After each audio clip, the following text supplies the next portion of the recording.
Abonnez-vous à la chaîne et activez la cloche de notification pour ne rien rater. Après avoir échappé à Daniel, Véronica erre dans les rues et, sans le vouloir, Arturo la renverse avec son vélo.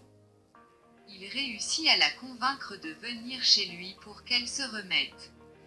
Il promet qu'il veut seulement l'aider. La jeune femme accepte et déclare qu'elle n'a nulle part où aller et ne se souvient de rien.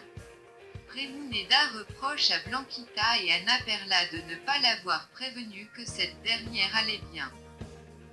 La jeune fille s'excuse et explique qu'elle ne voulait pas que l'on sache où elle était car Manuel a tenté de la tuer et c'est pour cela qu'elle s'est enfuie.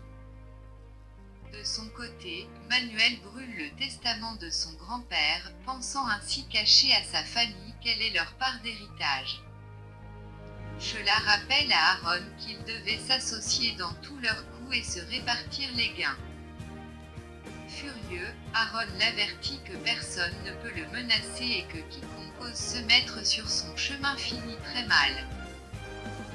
Plus tard, Shela dit à Blanquita qu'il y a une femme dans le lit de son fiancé et la jeune fille se précipite dans la chambre d'Arturo. Elle n'en revient pas de trouver Véronica. Roré demande à Martin ce qu'il était sur le point de découvrir à propos de Virginia. Ce dernier répond qu'il est certain que tout ce qui leur est arrivé a un lien. Il lui apprend aussi que, la nuit où Véronica est morte, elle devait retrouver quelqu'un pour obtenir la preuve que Virginia a tué Mathilde. D'autre part, il a découvert que Manuel avait volé son or. George avoue qu'il se demande aussi si Virginia n'est pas responsable de l'explosion de la mine et si elle n'a pas volé un chèque. Ils conviennent de continuer leurs recherches tout en faisant semblant de ne rien savoir. Ana Perla, Raimunda, Joaquin et Polo sont sous le choc quand ils découvrent Véronica.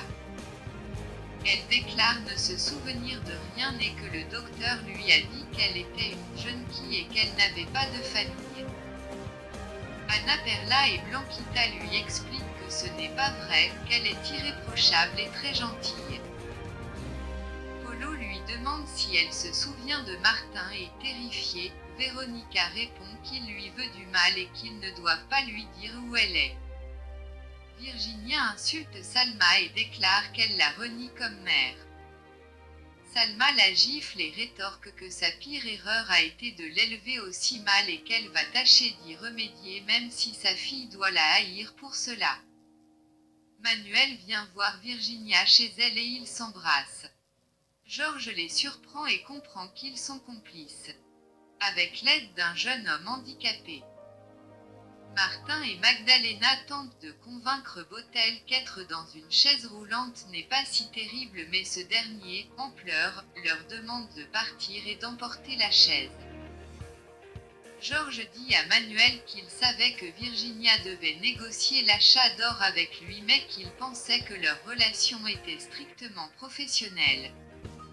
Il dit à sa nièce qu'elle ne cesse de le surprendre. Aaron vient se moquer de Botel et lui dit qu'il va assassiner Magdalena maintenant que plus personne ne peut la défendre. Martin est sous le choc quand il tombe sur Véronica mais elle s'enfuit. Aaron pointe une arme sur Martin.